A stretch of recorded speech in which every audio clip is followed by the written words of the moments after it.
Гиластарга тамак берип коеюнча.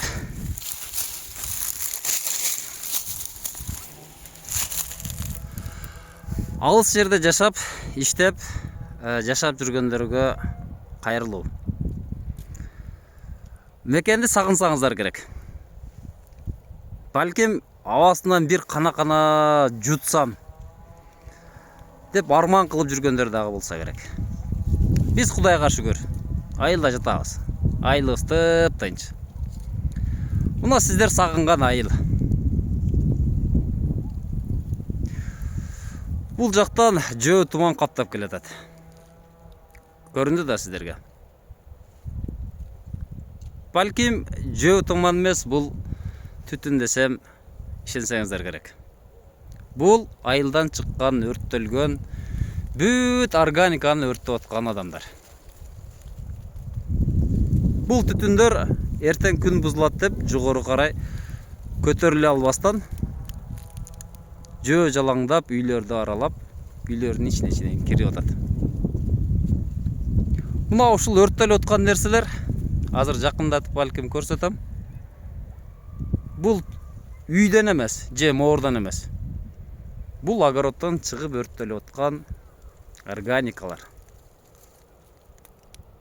Ушул аба менен азыр бардыгыбыз дем алып атабыз. Балким аба бизге бекер берилген нерсе болса керек. Ошон үчүн муну биз кадырлабасак керек. Бир чексиз, кандай десем, бир булганбаган нерсе катары ойлосок керек да. Мына ушул айылда көрүнүп турган дарактар бизге канчалаган тонналаган кислородду бөлүп чыгарып берет. Аба кычкыл тегин.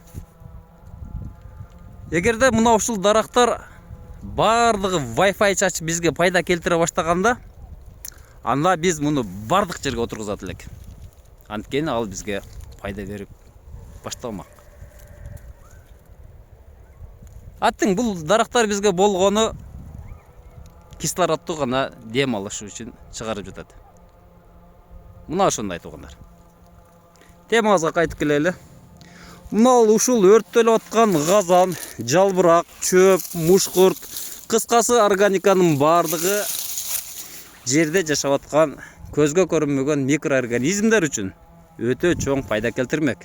Эгерде биз ошол өрттөп аткан жалбырактарды бир үйдүн бурчуна казып, жакшынакай кылып төгүп, ошол жерге суу куюп, ошол жерде чиритип, ошону кайра өзүбүздүн жерибизге салып картошка, пиязды өстүрүп алсак, помидорду, анда биз өзүбүздүн ден соолукка кам көргөн болот элек.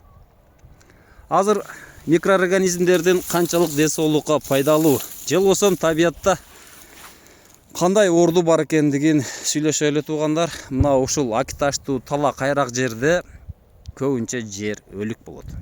Өлүк деп эсептелет, анткени ал жерде жашоо аз.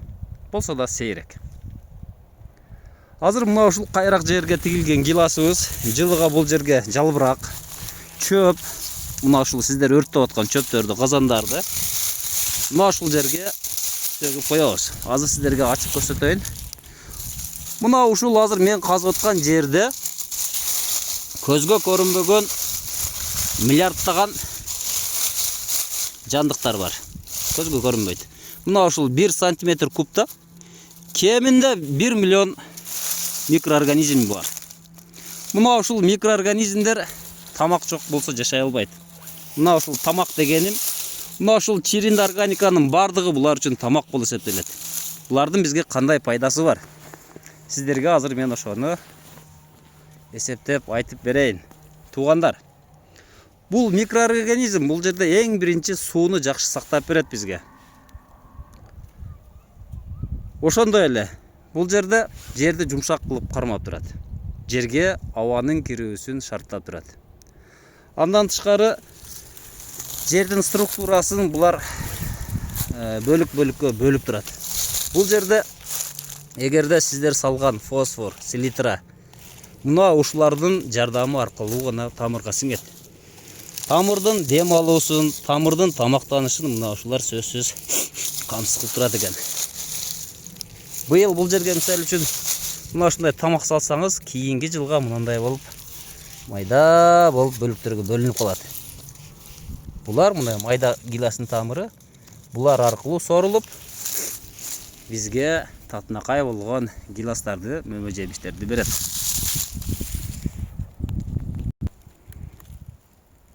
Биз бул жерде микроорганизмдердин канчалык бизге пайдалуу экенин көрдүк.